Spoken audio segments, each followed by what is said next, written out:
Good day, Sir Omisar Gustos. I am Ivan M. Calo.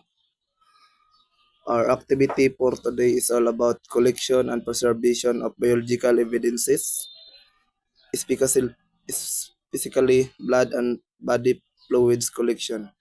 There are four methods on how to collect blood and body fluids found at a crime scene. The first is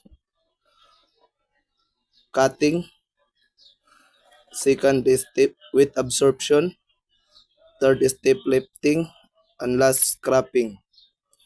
The first method that going to perform is cutting. The investigate that scrapping that the first that we need to do at a portion the item where the suspected blood. The instrument we use is and scissor,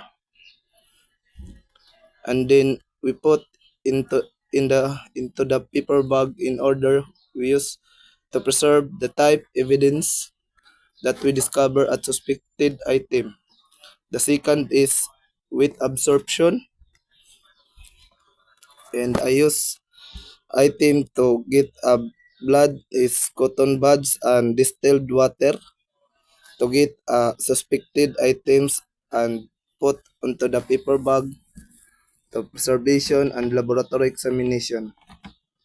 The third is tape lifting, and I use scotch tape to get suspected items found at a crime scene, except a fingerprint lifter, and put onto the paper bag for the laboratory examination. And last is scrapping.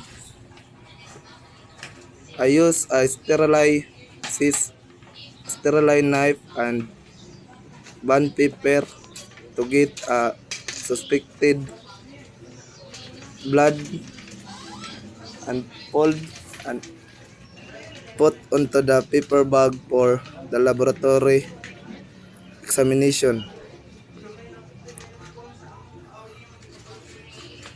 Thank you. And that's all.